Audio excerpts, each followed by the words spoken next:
All right. Good morning, everyone. Thank you for joining us on episode. episode. I'm not even sure what episode we're on, Ian. Honestly, and I say morning. It's morning for me here on the West Coast. It's about 9 a.m. Ian Cummer is streaming live from Moscow, Russia. It's 8 p.m. in Moscow, Russia at the moment. And we had a topic in mind, and the topic was some changing immigration laws, I think in the US and also in Russia. But let me just hand it over to Ian because he's the expert. He is the resident expert on all things immigration.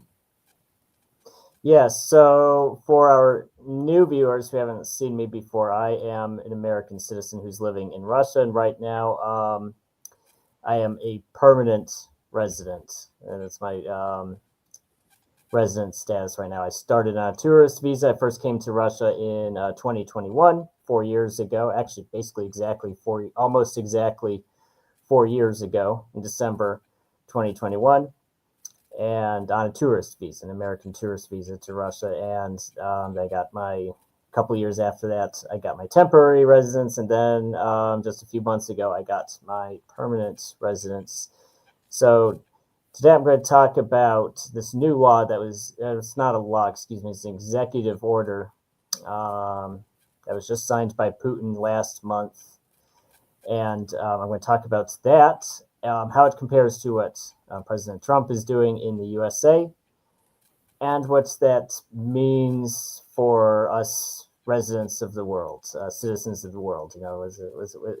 What does this mean for the political situation?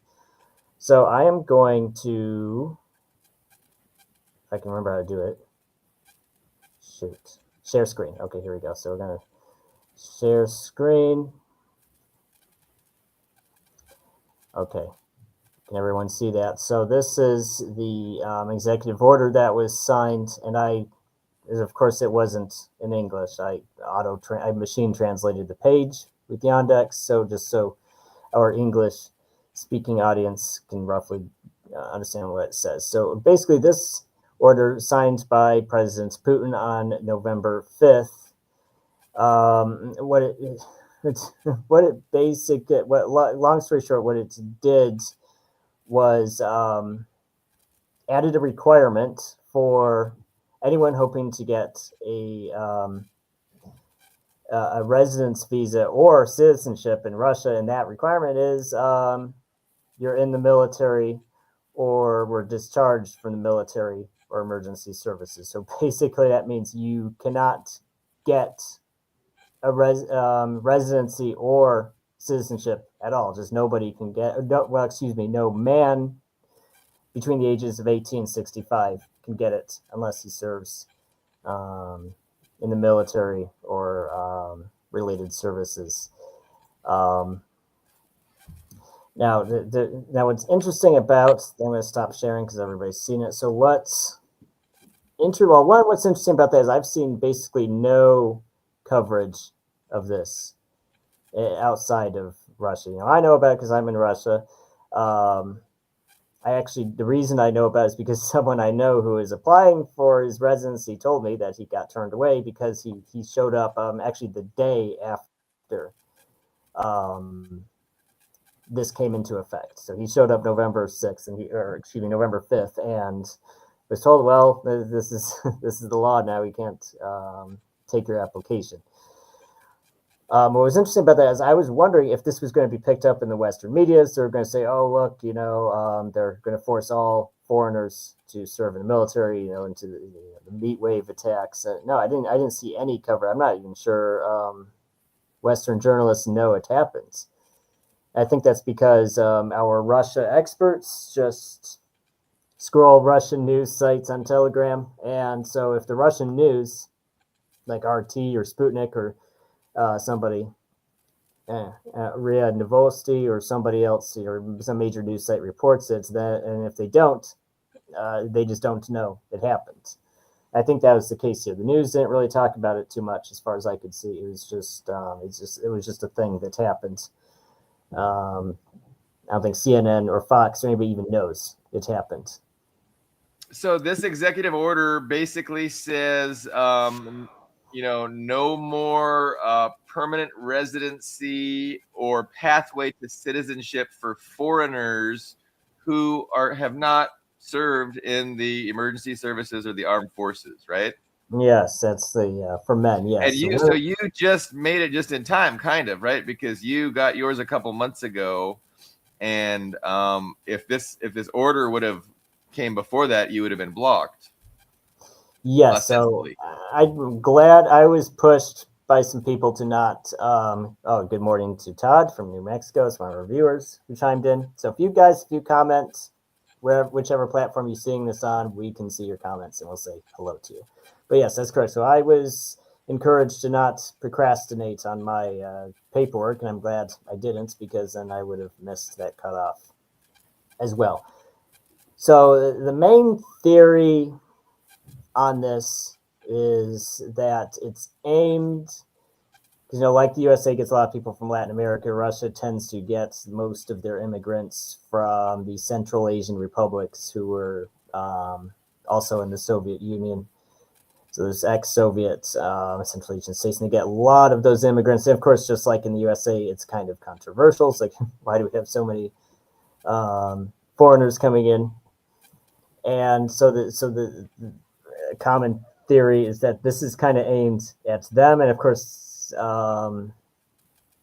obviously, the average person isn't going to want to join the military, so he'll just go home, and that's widely suspected as the motive for this. It's just encouragement for those people to just go home. Now, with that said, well, the issue is that even people who aren't from Central Asia, because it's not, as you saw from that order I displayed, it's not racist. It's actually not even legal. It's not constitutional to make a race-based law or an ethnicity-based law because everybody is equal under the law. But of course, the problem is that affects everybody. Even America, and I think it is it is a rug pull, especially because, as we know, a couple of years ago they did those shared values visas. Um, it aimed at unfriendly countries, which were mostly Western countries.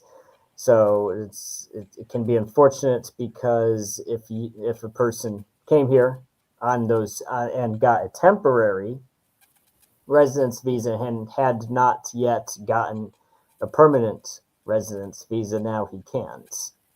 And that's and just to explain, the temporary residence visa is good for 3 years, but does not renew. So if somebody comes to Russia on a 3-month shared residence visa, that gives him a window to apply for a temporary visa for 3 years, and then after that, apply for a permanent. I'm sorry, it's my dog scratching himself, making noise in the background. Sorry about that. But if Somebody's somebody playing come a here on that tambourine. shared visa, now he's kind of, oh my gosh, my dog's noisy.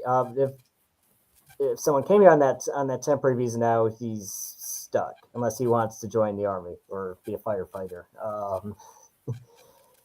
So it is kind of a rug pull. So it's unfortunate for anybody who is caught. What do you think is the motivating factor?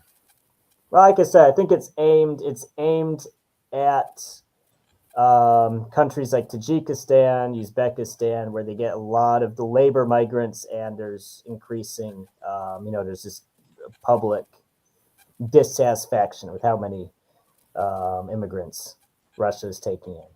And it's actually not widely known, but Russia, up until a few years ago, was the number 2 country in the world for immigrants.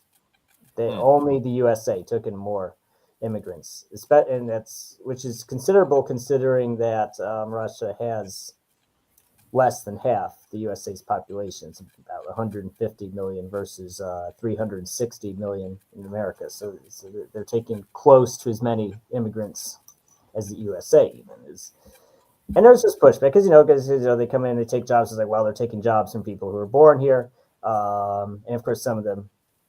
Let's be honest, there are people who just want the social services, especially because Russia has a lot of family-oriented benefits. You can get money from the states. You can get maternity capital. You can get, housing assistance and that sort of thing. So of course, people are upset if they see, foreigners coming in and using those services. And so that's, of course, it wasn't directly stated. Like, no one in the state Duma is going to stand up and say, "Well, we did it to get rid of those nasty foreigners because we don't want them here." They didn't directly say that, but that's widely considered the reason. It's just there's been a lot, especially after the Crotus City Hall terrorist attack a couple of years ago, and as it turned out, out of the four, I think it was four out of the four guys they arrested for that terrorist attack, none of them were here legally. Like there were a couple with expired visas, a couple who had updated their address. So all out of the four, none of them were actually in compliance with the immigration law. So of course that was a scandal. He's like, why weren't the migration police doing their job? Why didn't they catch and deport these people? And there was. So Russia, just like, in Western countries, has their share of disagreement about immigration and border policies. Yeah, and I mean, this way they can at least say, if somebody is going to become a permanent citizen of our country, we know at least that they're, giving back, paying their dues, helping our country by, joining the military or the emergency services. So it's interesting, but it's one way to, blunt that criticism that, people are coming in here and they're just, they're taking our healthcare system, our education system. And so they're also giving back, instead of just lowering wages and, extracting from the public services, they're also, providing a service and sacrificing, in either the military or the. So it's interesting. I mean, it's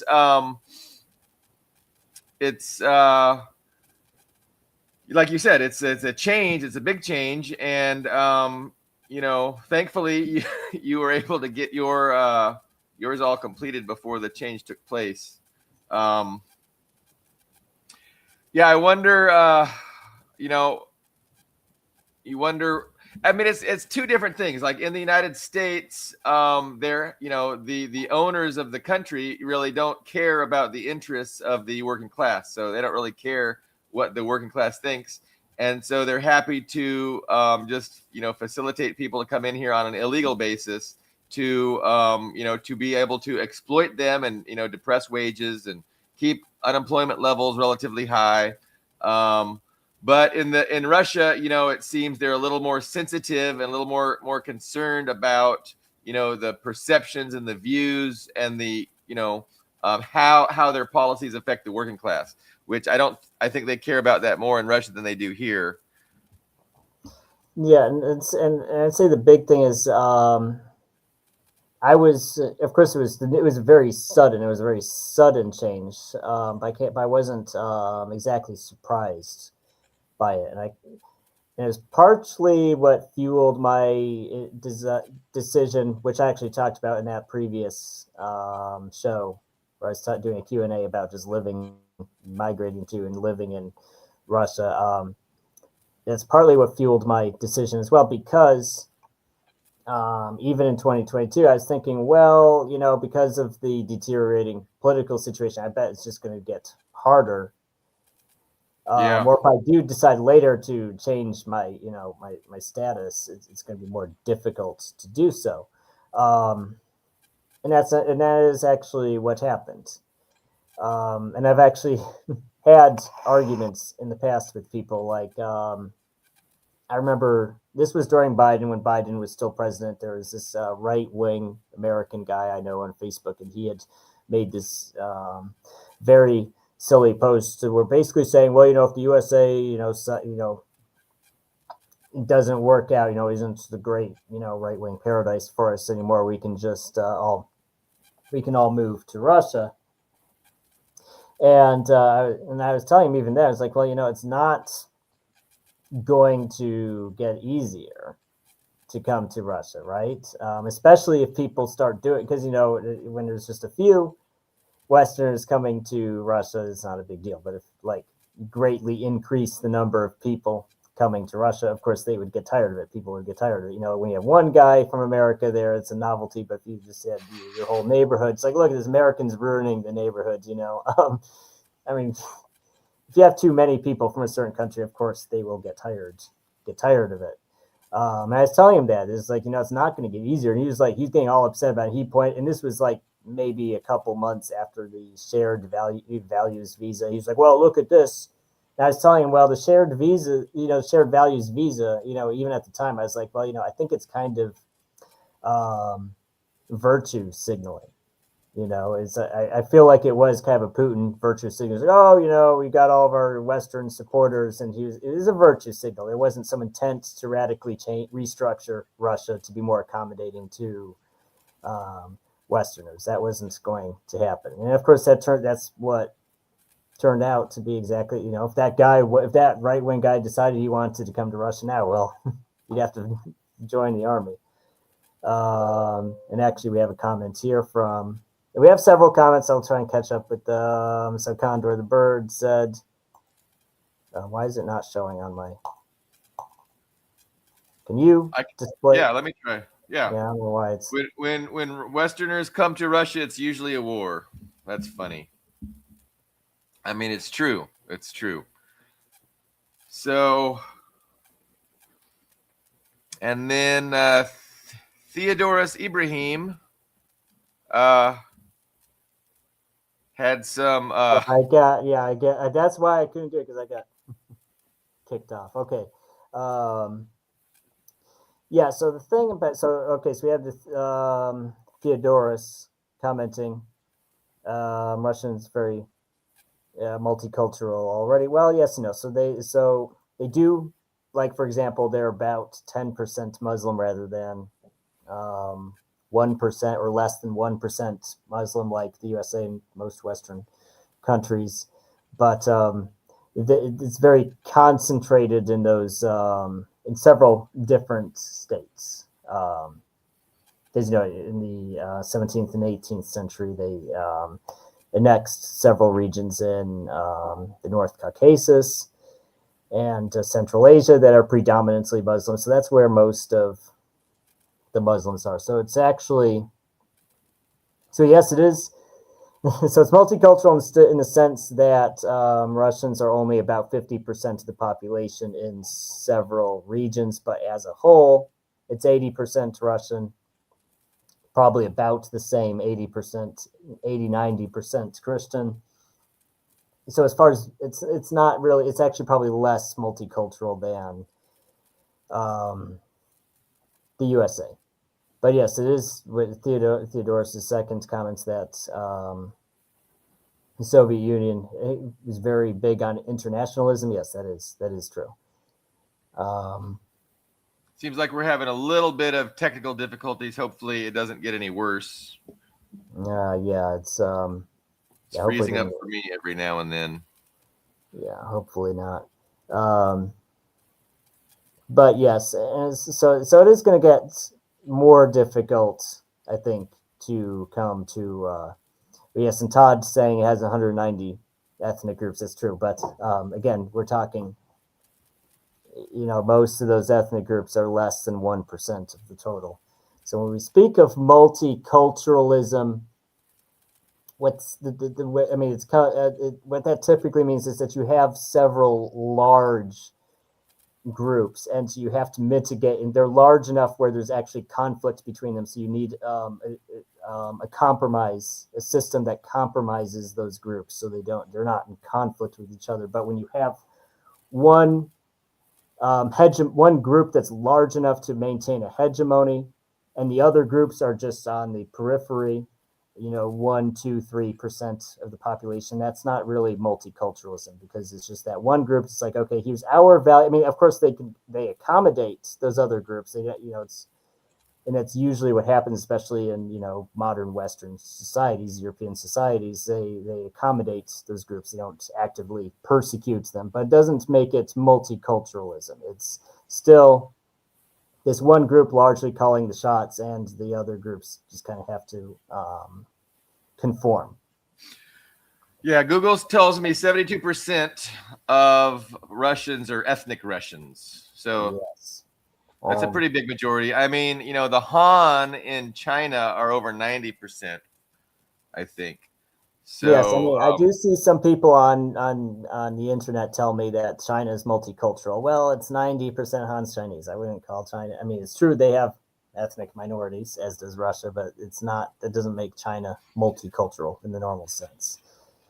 And so, I mean, and to an extent, like I always make the point that it's when you have a lot of diversity, it's easier for the ownership class to divide and make sure that the working class does not unite around its own working class interests, and it's easy to divide them along ethnic lines, religious lines, cultural lines, and so it's easy for the ownership class to dominate and exploit the countries that are multicultural, and that's one reason why multiculturalism has been pushed, by the ownership class. However, I mean, it's something that we have to overcome. I mean, we have to figure out as a class of workers how to overcome these differences and hold, the ruling class accountable.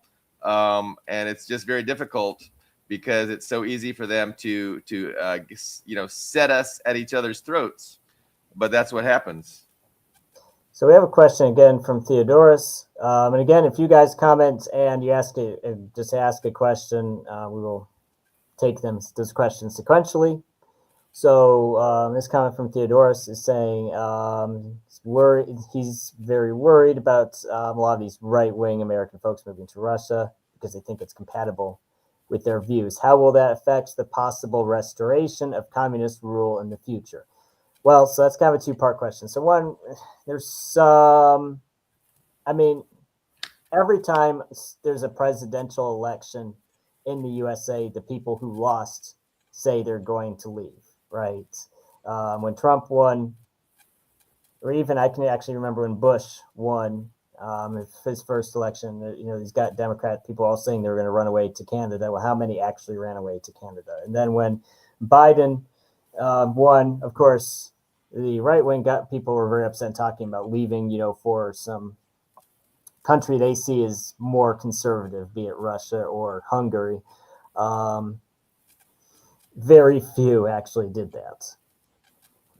Very, very, very few actually packed their bags and left, because it's most people can't just pick up, take their ball and go to a different country. It's very expensive. It's very difficult. You have to integrate into that new country, especially if there's a language barrier. So it's much harder than even just moving from the USA to Britain, for example, because at least they speak English. Those Commonwealth countries speak English. As far as the second part of his statements about communism, well, Russia is capitalist, and so it is also. So Russia is also socialist. It is correct to call Russia a socialist country because they have a lot of industry that what they consider industries of strategic importance, like agriculture, energy, and the military are all completely nationalized, or at least partly nationalized. Like agriculture is partly nationalized, military, defense is completely nationalized, and energy is partly nationalized. But that said, it's not a command economy anymore. It's not a communist system, and there's not really an interest. There's not like this upsurge of public support to go back to the communist system, and it's not realistically ever going to happen. It's they like, because the 1990s were of course very corrupt and it was very bad, but once things calmed down in the early 2000s, they like there's not a demand to go back to the communist system. It's not going to happen. I mean, I think we'll see some more. Maybe you'll see some more socialization. You'll see some more nationalization of certain industries, but you're not going to go back to price controls. The actual, complete nationalization of the means of production. It's not real. It's not going to happen. I'm sorry. I know that'll disappoint some people. It's not going to happen. I'm sorry. It's interesting. I'm not sure that is what Ibrahim had in mind. And it's interesting because I always talk about the ideology of communism and socialism and what it means. And it's interesting that you define it, as well. Communism is when we, take all the means of production and abolish the private ownership of them. But of course, China hasn't done that, and China is run by a communist party. And so, what I think Ibrahim is probably talking about, at least what I would assume he's talking about, based on my understanding of communism, is that when the Communist Party takes over and starts running the society specifically in the best interests of the working class, kind of the way China's doing it. And so I think it's an interesting question because obviously Russia is capitalist. They have capitalists that have influence in the government to a greater extent than, say, China does. And so Putin is kind of a manager, but he also is a nationalist, and capitalists aren't nationalists typically, right? So nationalism and in the interests of the capitalists, can conflict. So Putin's kind of a manager. He's managing all the interests. He's managing the interests of the capitalists, of the working class, the nationalists. And so the primary contradiction that Russia is facing right now, of course, is Western imperialism and Western efforts to overthrow the government and put in a client regime and balkanize the country. So that's the biggest threat they're facing right now. And so the class struggle within Russia is kind of taking a back seat to this more primary contradiction of Russia's survival as a country. So I don't think that we have to necessarily, if the communists take power, the Communist Party take power in Russia, they need to get their shit together. They need to, come up with a platform and explain to people why that what they want is better for Russia than what Putin is doing. And they haven't been able to do that. Putin is a very popular leader. But yeah, I just kind of don't really see, I don't agree that communism is the total abolition of all private property. Like that's well, imagine, yeah. So as far as some define, if he's referring to more of the party, I think the last chance for the Communist Party to make a comeback would have been in 1996 when Yeltsin was doing such a terrible job.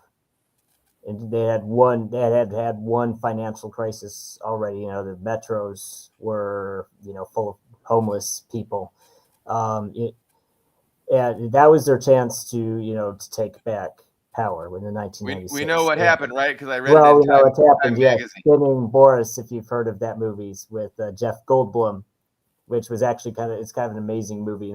Actually boasting about sending the Harvard boys to Russia and helping Yeltsin steal the election, and Clinton spent $2 billion on keeping Yeltsin in power. But now it's one's kind of a nostalgia party, right? They don't really have.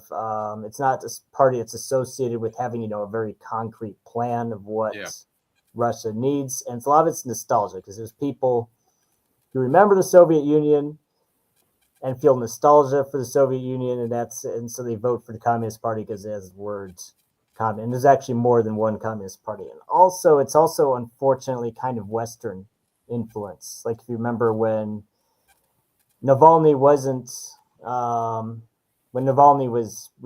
forget which election. I guess it was the 2021 election when Navalny was in jail and not even allowed to run in it. And he was telling his supporters to, vote for any party, even vote for the Communist Party, just vote for any party besides United Russia. I think that kind of in of itself shows it wasn't considered an his Western sponsors weren't afraid of the Communist Party as being against their interests. They were fine with it.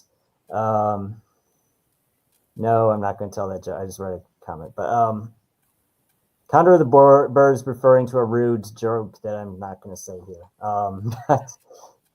It's not family friendly. But anyways, to get more back on the topic of immigration, well, okay, so Theodorus, if you're listening, I hope I answered your question. I always ask people after I answer a question. But to get more on the topic of immigration, so that's Russia specifically. I think what we're looking at also is as the globalist system, by the globalist system, I mean this world order, this new world order, as George Bush called it in 1991, which we could define as globalism. There's the Cold War was over, and there was supposed to be more the world was going to be more interconnected than ever, which includes freedom of movement.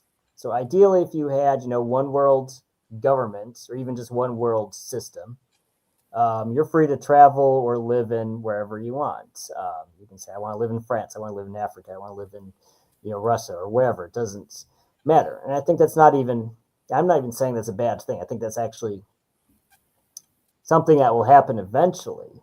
It'll eventually happen when there's no more world conflicts.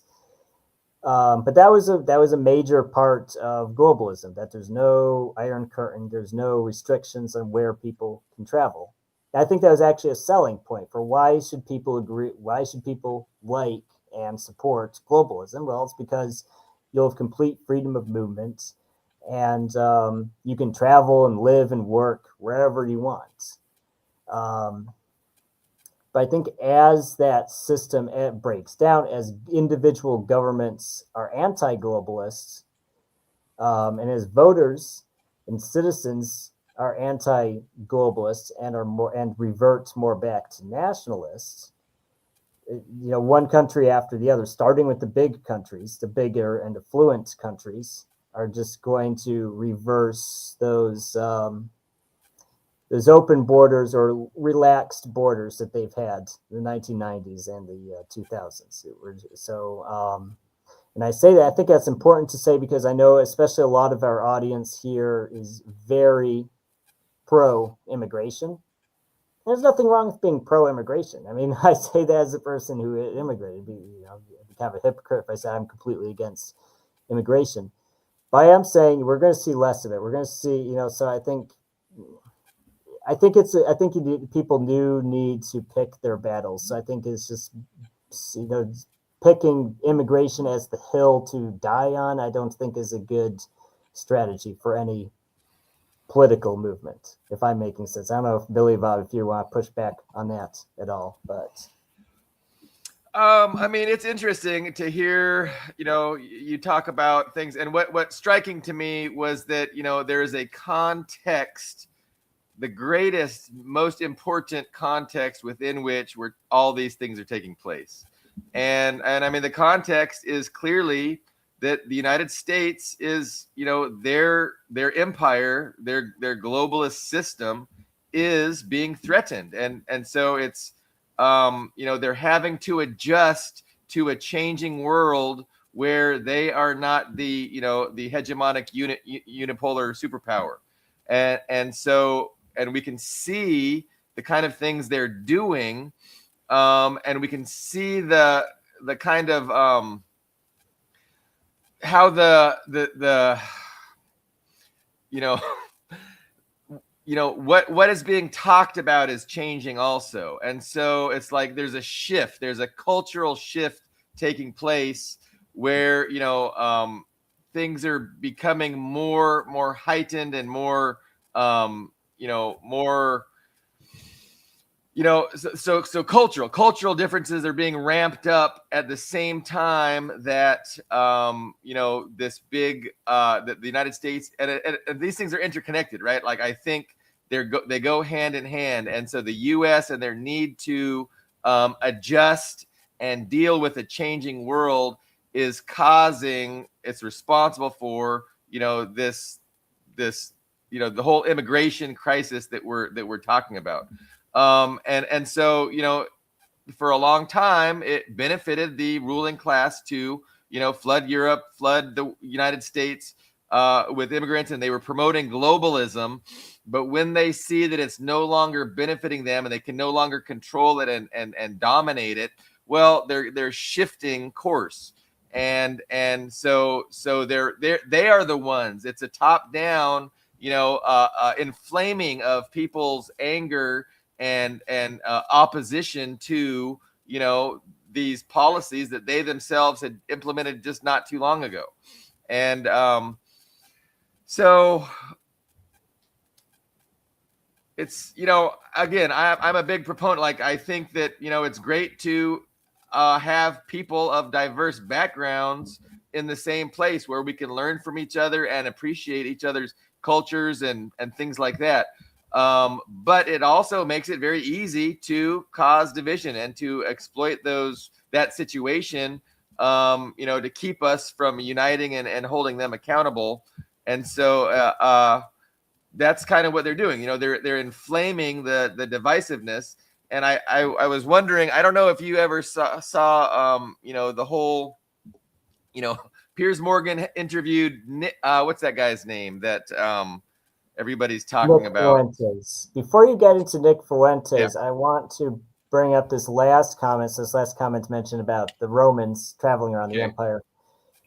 But they might be upset if Judea or Britannia decided to make it multipolar. So I think actually Rome is a good example of what you were just talking about, Billy Bob, because I forget there's a Latin word for it. I don't remember what it is, Chris, because I don't know Latin. But the Romans had a specific word for what they would, for the citizenship they would give conquered people. So if they would basically defeat and annex a new city-state, they would give the adults, I guess the adult men, a citizenship that basically granted them all the same rights as a Roman, except the right to vote. That was the only right they didn't have. They'd have all the other rights.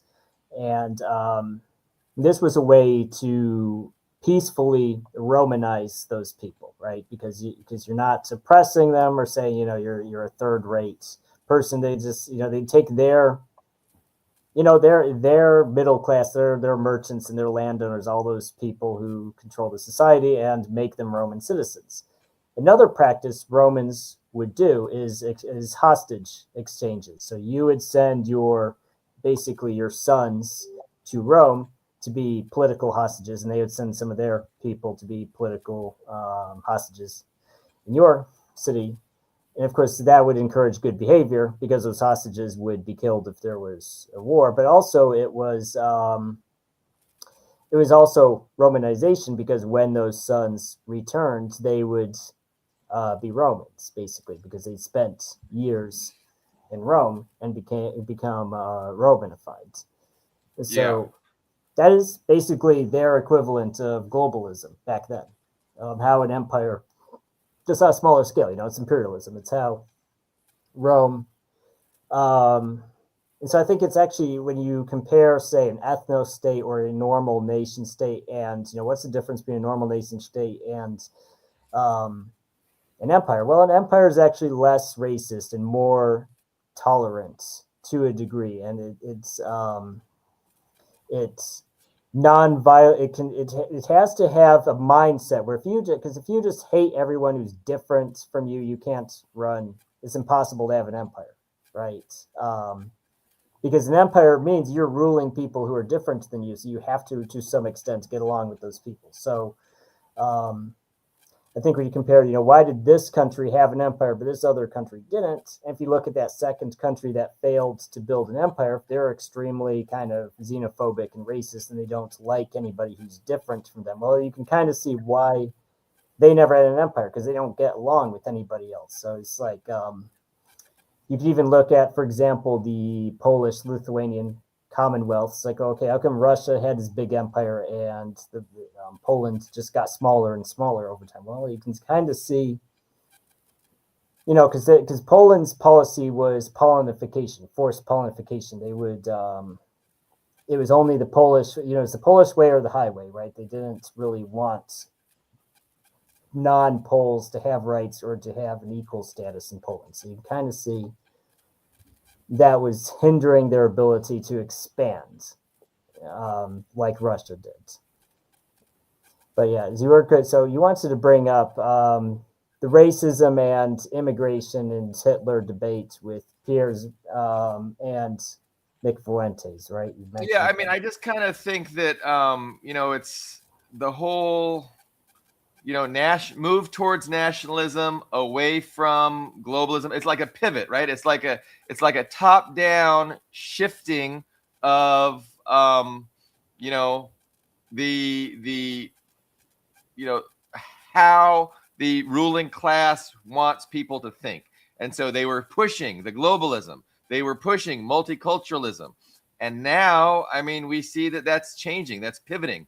And why is that changing and pivoting? Because, you know, what they were pushing, that system is no longer working for them. They're no longer able to control it and benefit from it as they were. And so there's a new way of going, you know, a future that they're looking towards to deal with these threats. And so I think, you know, we haven't really even seen. So we're kind of seeing it this morning, you know, and yesterday morning with the United States, you know, saying, you know, we're going to just, you know, stop all shipping from Venezuela, and we're going to use our Navy around the world to, you know, to benefit the United States. And so if you have something we want, we're just going to take it. And we have the military power to do it. We have the Navy. So it's like this nationalism. It's a retrenching in the, you know, the Americas, Fortress America, to just, you know, ensure that we are in the best position to have this big, large global conflict with, you know, Russia, China, Iran. And so these smaller countries that are intransigent, we're just going to roll over them and take their stuff. And, you know, we don't care.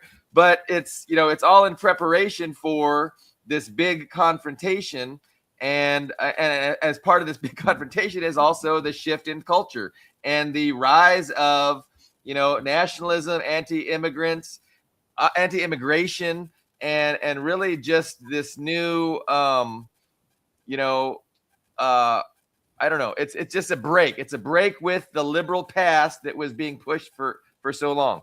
So I'm not sure how much sense that makes, but it's kind of what I see, you know, taking place. And I don't know. I think Nick Fuentes is interesting because, you know, it's just a break with the traditional thing. And there's a reason I think he's being promoted is because, you know, they're trying to, you know, just like prepare people for a different way of existence than we've known, you know, my 50 years on the planet. You know, it's like, hey, get ready, because life as you know it is not ever gonna, you know, return. It's, you know, that we're gonna enter into these new paradigms that are totally different than what, you know, the paradigm that we've been indoctrinated into, you know, for the last 50 years. Anyway, no, I think I'm kind of rambling a little bit. No, but I think you brought up what you mentioned, the Venezuela, the tanker to Cuba.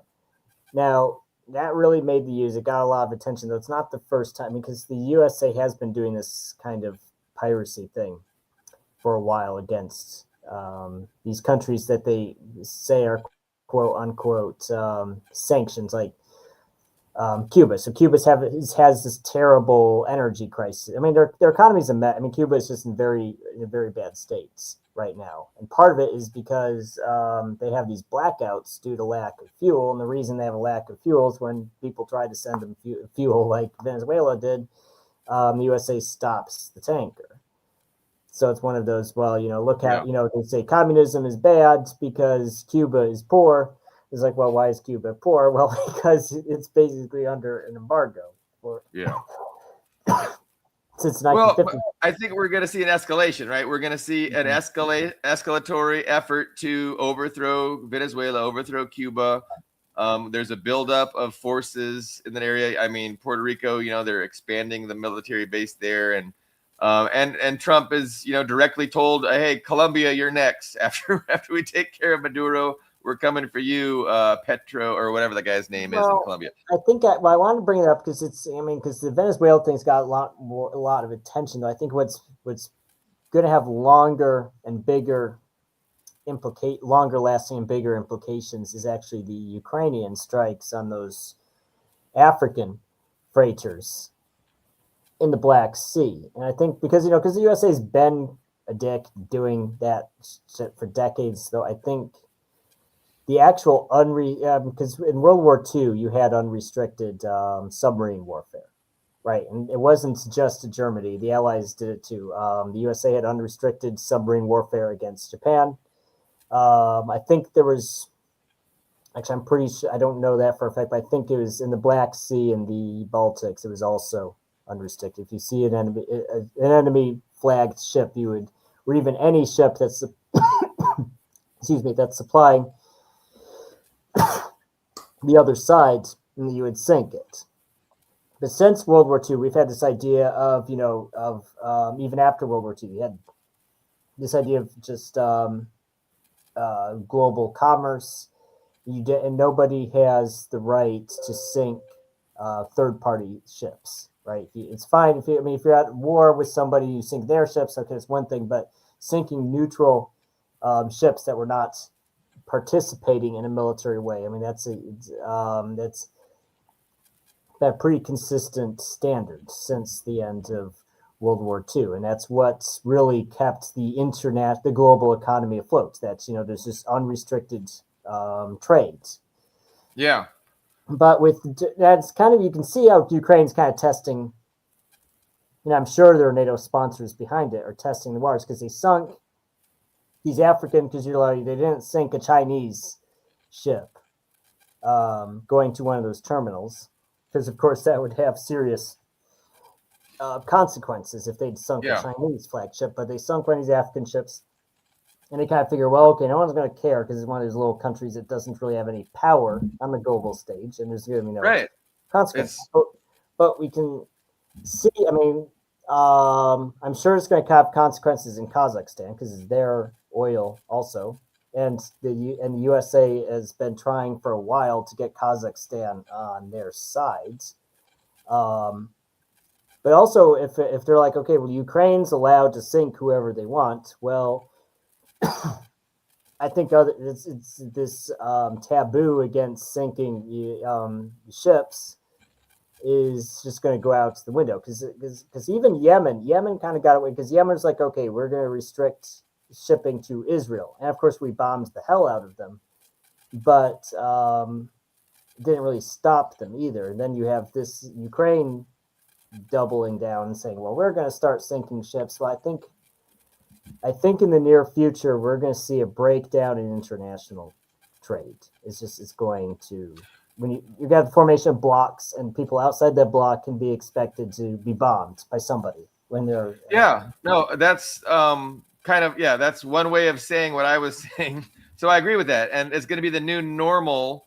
And the whole point is, we're starting it, we're implementing it, we're practicing it against Venezuela, against Russia and their ghost fleet. But of course, this is all to be used against China. Like this is the elephant in the room, and this is this is why the Marine Corps has been specifically re-engineered to get rid of their armor component and to be a mobile anti-shipping missile force for the past 2 decades. So this isn't coming out of the blue. It's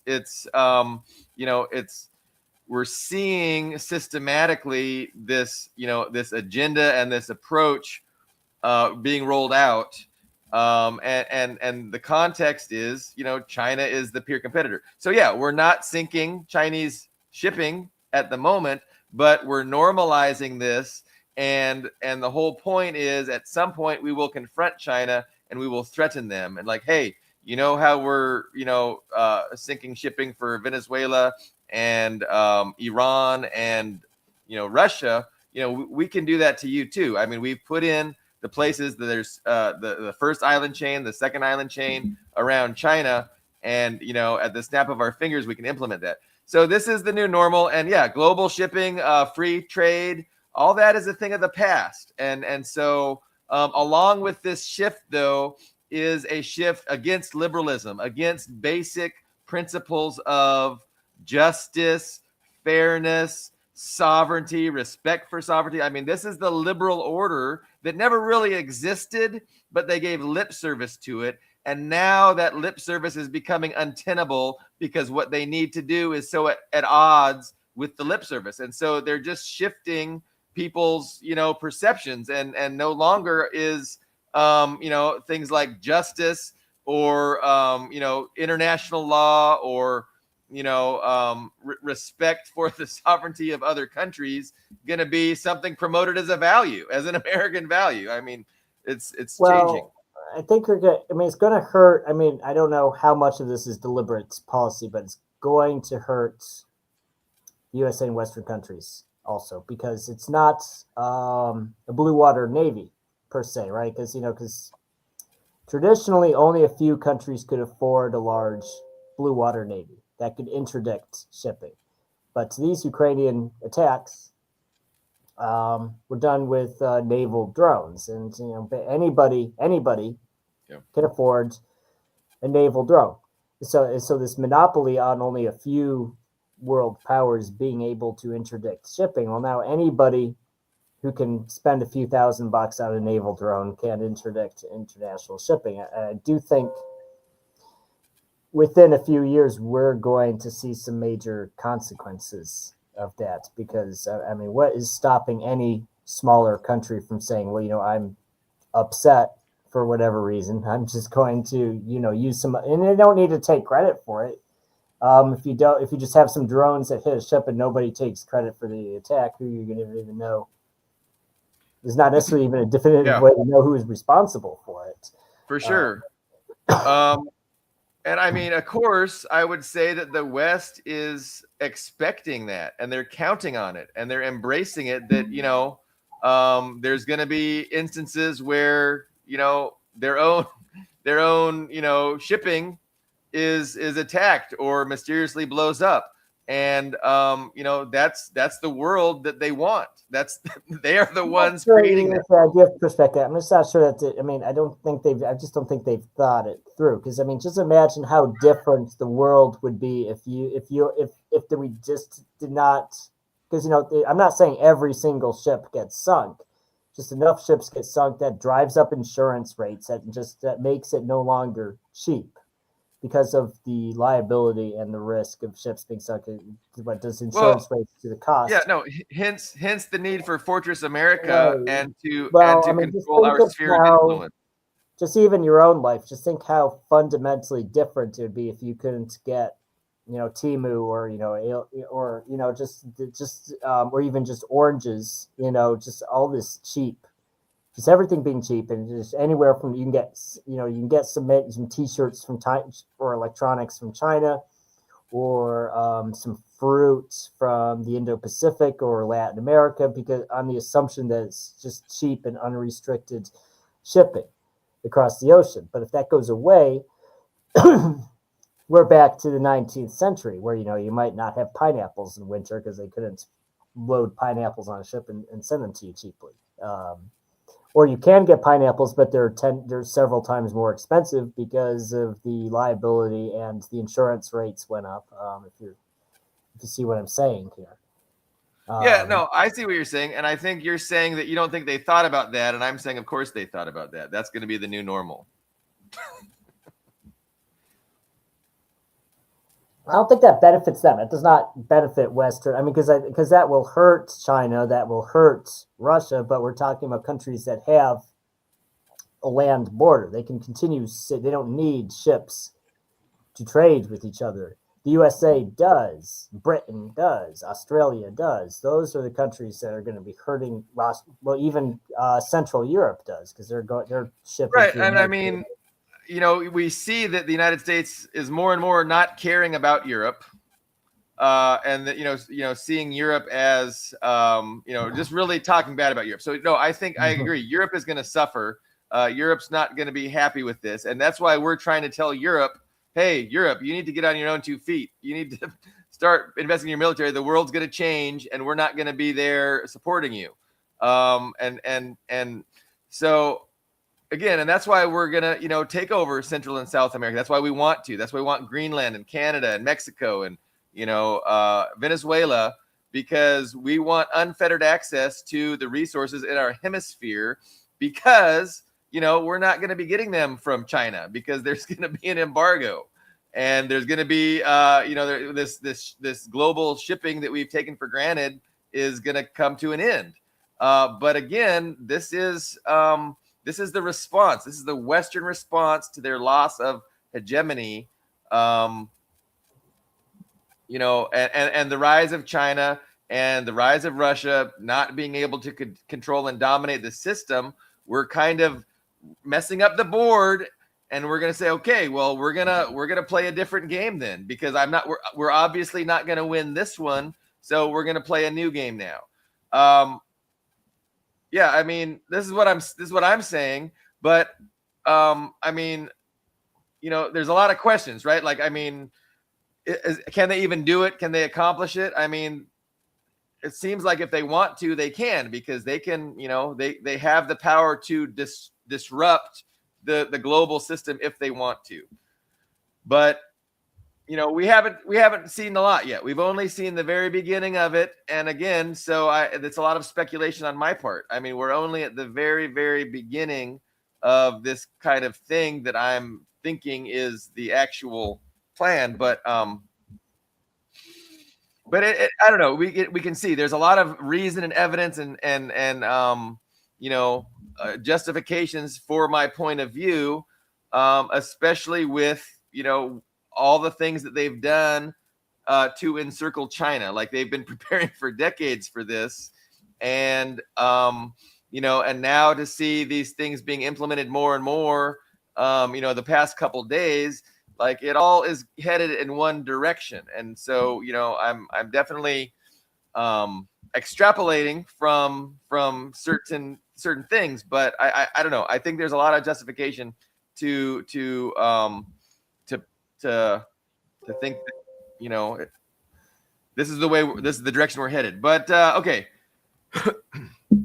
I feel to recap, I mean, that is the direct. We're seeing an end of this global, like you said, the end of this global order. Which encompasses immigration, right? It's not the freedom of movement that we have associated with the past 20, 30 years has come to an end, or is coming to an end on multiple fronts, and we're possibly seeing the end of unrestricted, unmolested, let's say, unmolested international shipping. I think we're even seeing even the financial system is threatened if we look at what's happening in Belgium right now. For this latest round of arguments about the frozen Russian funds, Belgium is saying, and the story I saw this morning, I haven't researched it thoroughly enough, but with the story I saw this morning gave a different explanation from what I've seen. So most people are familiar with the main story was that they want to give not just the interest, but the principal of those Russian assets to Ukraine as a loan. And Belgium's pushing, which has the majority of that, is pushing back, saying, no, we don't want to do that. The story that I saw this morning was that the reason is because Belgium was arguing that if Russia takes them to court and wins, Belgium, which is a small country, not many, organic assets, would be ordered to pay it back. And so they were saying, so the story I saw this morning was saying, Belgium initially floated, we are willing to do it if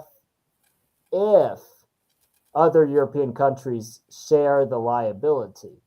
with us, right? And those other countries that are pushing Belgium to release those funds said, well, no, we don't. And so it's interesting. You have these other much larger countries like France and Germany pushing little Belgium to release these funds, saying, well, you're a traitor and a Russian asset if you won't release the funds. But they're also saying we won't share the liability with you, the consequences of sharing those funds either. So it's interesting. If we're to talk about that in the context that we've been discussing, it seems a no-brainer that at some point they will seize those funds, because that'll just be a further break with the international order that we've known and experienced our entire lives. And so if what I'm saying is true, where we're entering a totally new paradigm, it just seems like a no-brainer that at some point they're going to seize those funds and they're going to be happy to have that break with the pre-existing order.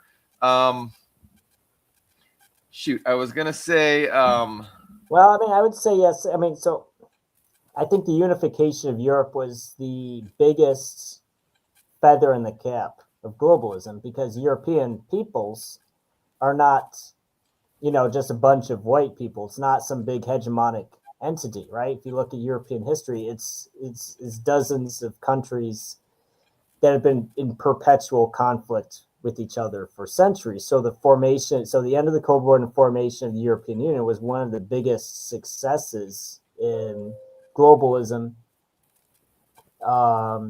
in history, because you have all these countries that have been constant, millions and billions and millions and millions of people have been killed in wars in Europe, and just by itself in Europe. Yeah. And then they're like, well, we're actually a big happy family. We're, all these different nations of people, different languages and different cultures are all coming together as one big happy family. And now the European Union specifically is under attack, which is interesting. The USA specifically has seen it as a competitor. We've talked about it. I've blogged about it before. The USA sees the European Union as a competitor, which makes sense, because if the European Union and Russia joined forces and were just one economic bloc, it would be the largest and strongest economic bloc in the world. There'd be nobody else that could even touch them, right? If you had Russia's energy and resources and land mass versus Europe's population density, and just how just their urban development and manufacturing, it would be really unstoppable. But so the first step was to split them.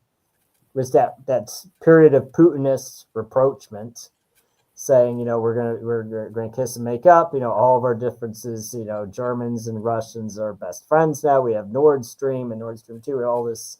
And so breaking that up was a huge American, and I'd say British, because I'm sure they're on the same page as the USA as far as breaking it up. They broke that up.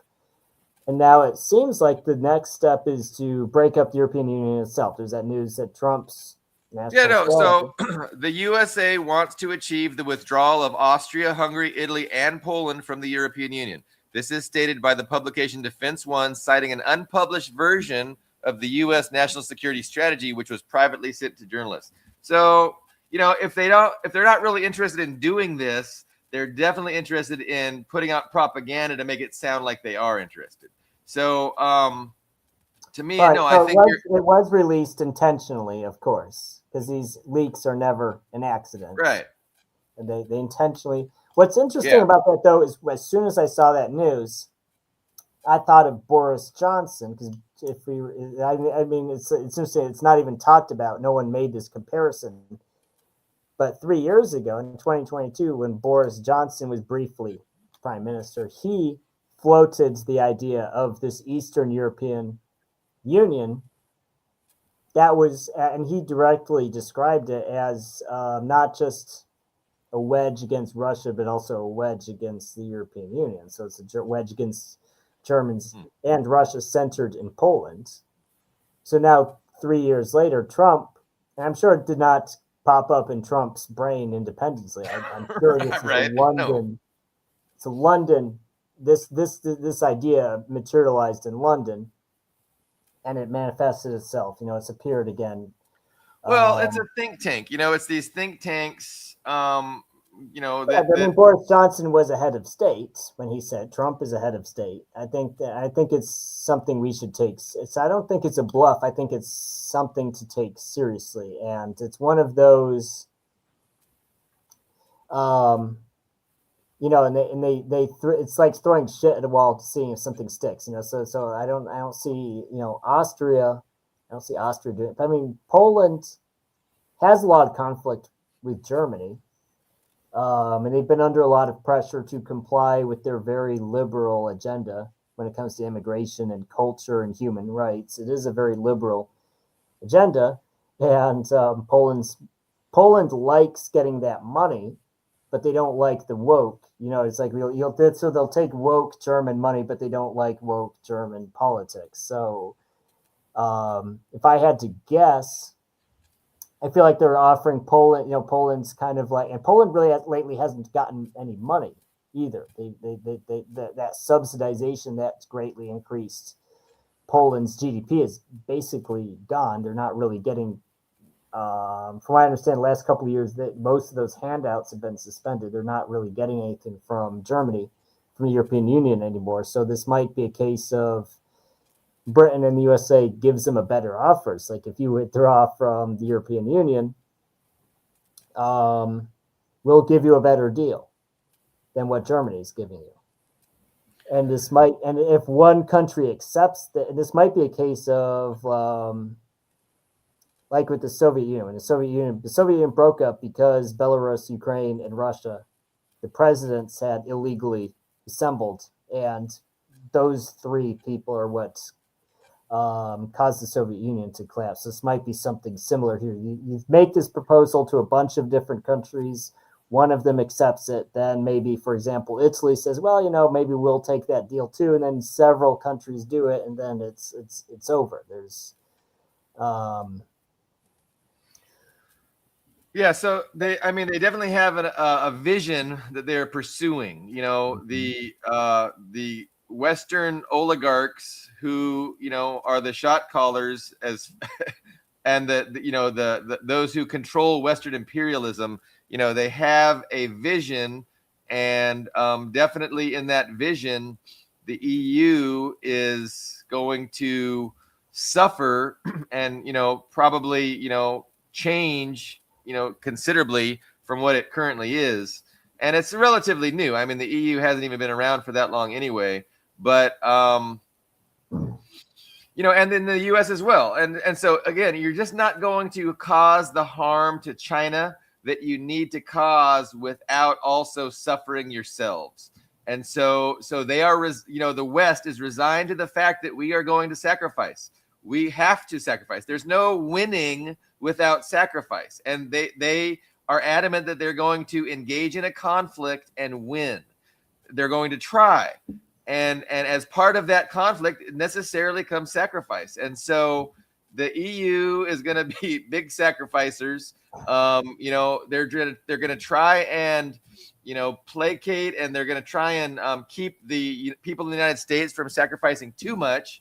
And that's why, we have to take over Venezuela's oil, so we can have access to all that oil, and help alleviate the pain for certain people that we, deem to be our allies. And so we're going to control the energy, to a point, but,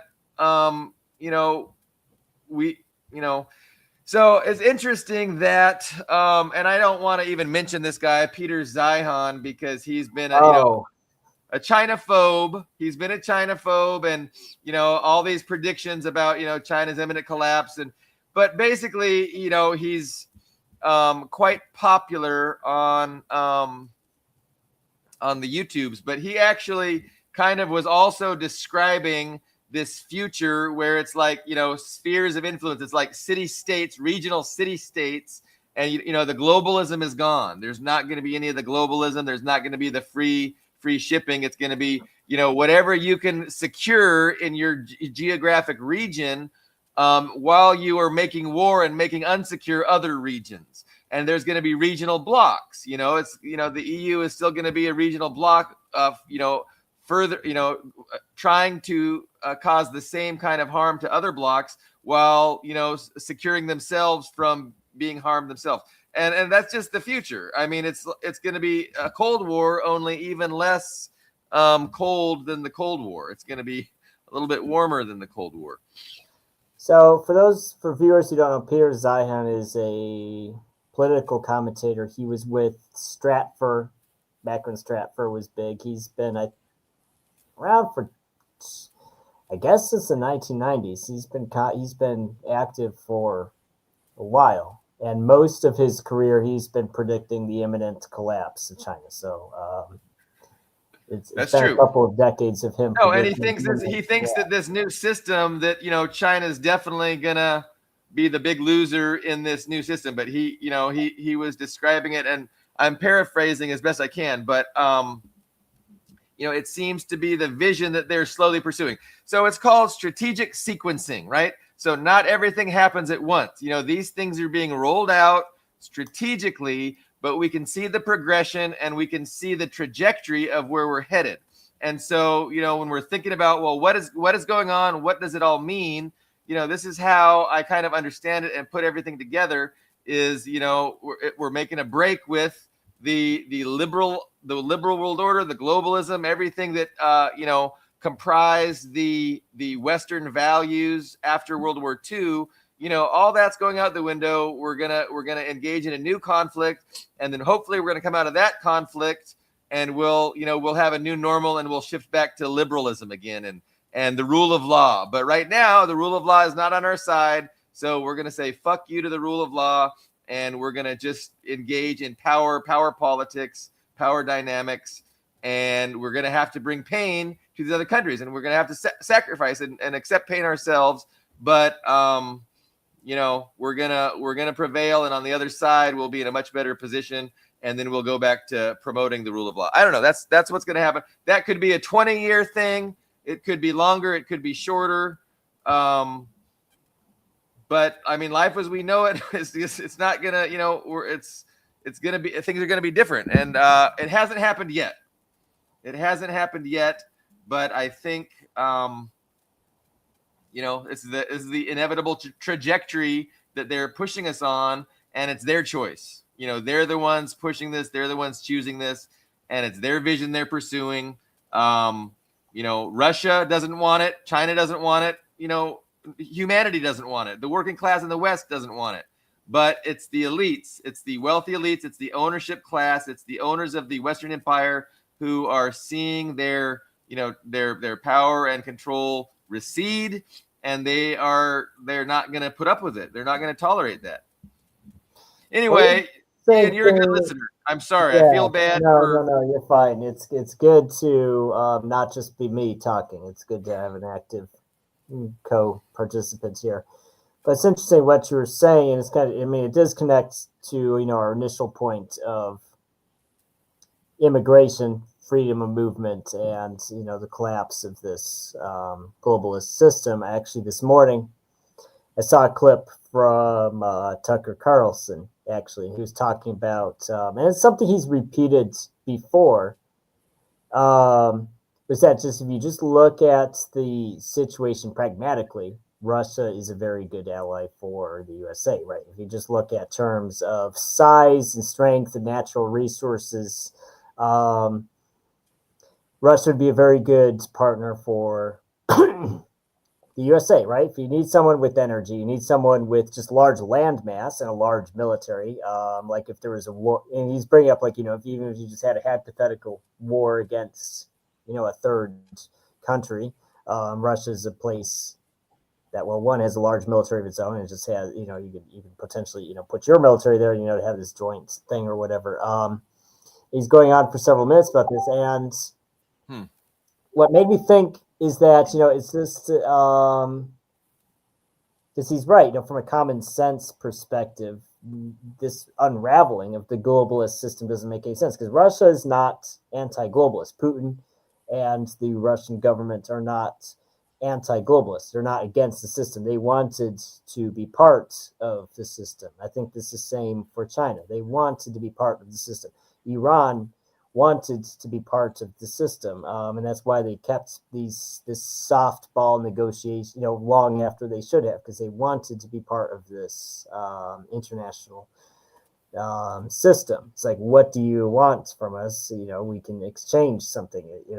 But since you have the system, and there's nothing actually wrong with this system. There was nothing going wrong with the system. It just spontaneously exploded. It's just surreal, because you have that crazy Estonian woman. What's that Estonian woman's name? Maybe someone in the Kalas or whatever her name is, and she's the European Union's like foreign whatever minister, and she's always ranting, like she's like, Russia has not ever been invaded in the past 100 years. It's like, it's just crazy. It's like you have Russia, which is willing and very interested in being an ally of Europe and the USA, but we can't because there's these crazy Estonian women who hates Russia. So it's like, you're going to take Estonia with this population of, do you even have a full million people now? 1 million people doesn't like Russia. So we're going to be Russia's enemy, because, it's just, it's yeah, crazy. I mean, it's interesting too. I mean, all those countries, the Baltics and Finland, I mean, it was all part of Russia. And the only reason they became independent was because there was a civil war. And then the West, got these countries to, reject Russia in favor of, embracing the Western capitalism. And but that's a different issue. But yeah, before 1917, those were, the Baltic states and Finland were all just part of the Russian empire. So what you're describing again is, what I was trying to say earlier. There's a game. Everybody wants to play the game, and the United States, the West, realizes it's not going to win, and so it just messes up the game. And it doesn't just happen spontaneously for no reason.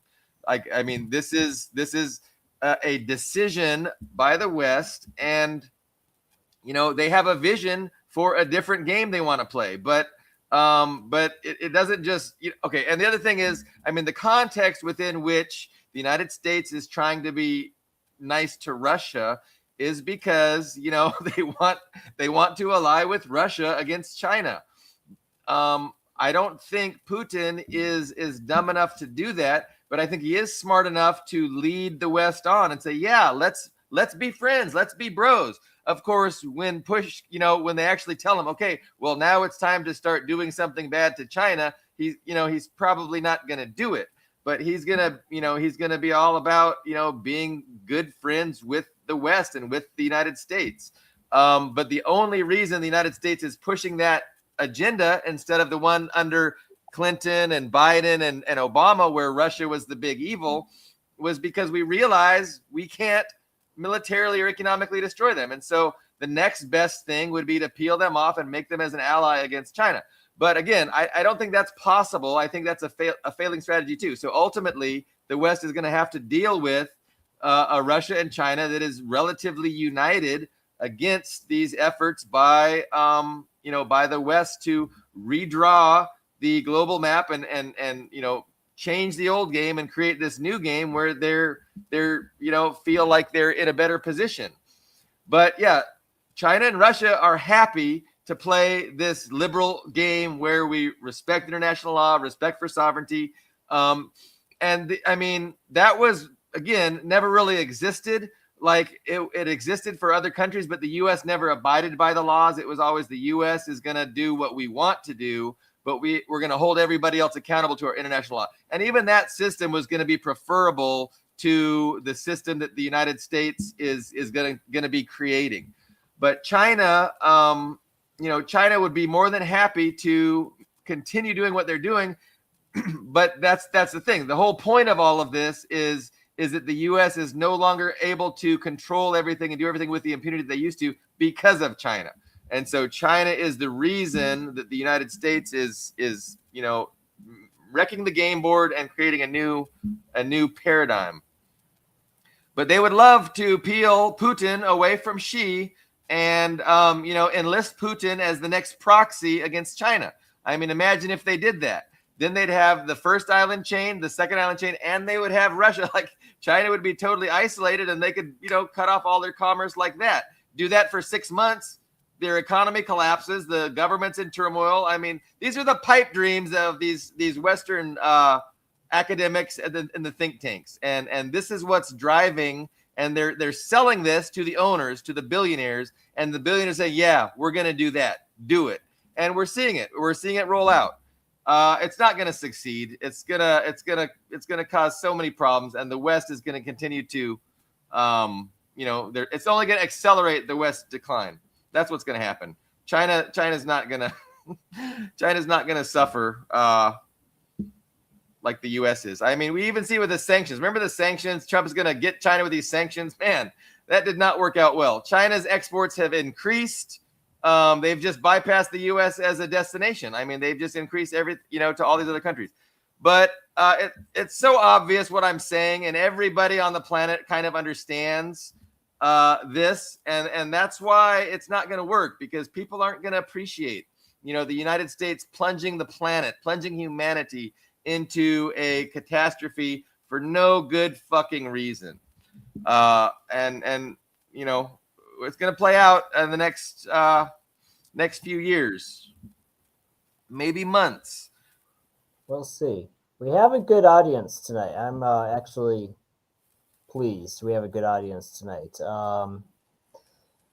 Billy Bob and I were talking about this before the show. We didn't market this show as well as we could have, so I was having some Facebook difficulties. I was wondering how it is going to play out. Oh, there's Christine. Hi, Christine.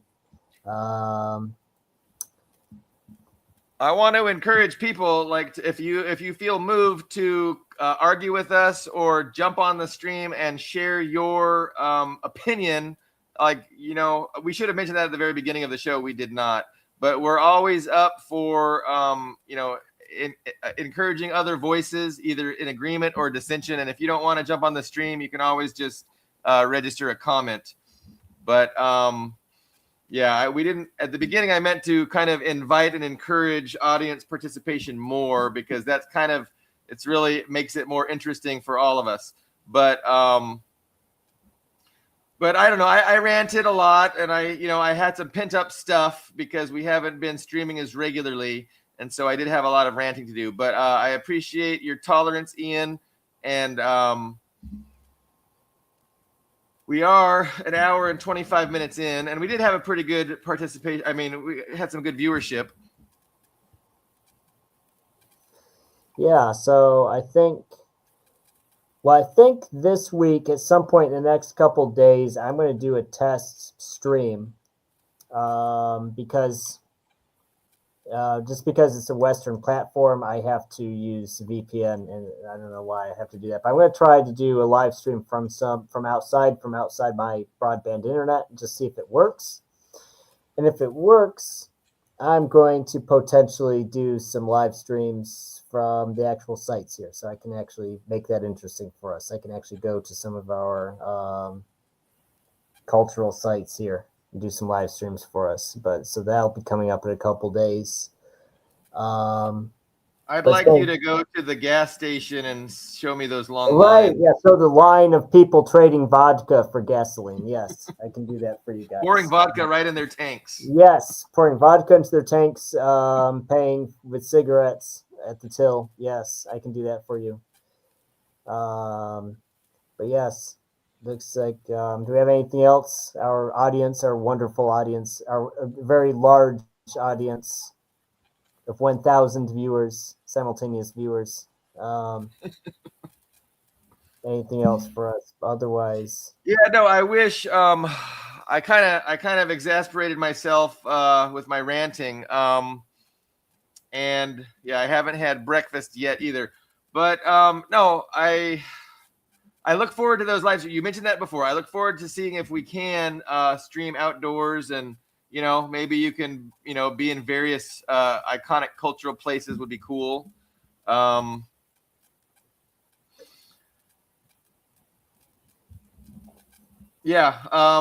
There's audience participation would be would be great to get some dissenting opinions. I would like some dissenting opinions, just to that way, because it helps me to, respond to other perspectives and things. And so we got a lot planned. I mean, with debates and or live streams from outside of your flat. Those are all good ideas. But shall we wrap it up? Because I see we do have a lot of viewers, but they're not. Other viewers are just quiet now. I think everybody's waiting for us to wrap it up. So it's been a good show, and we will catch you next time. Yes.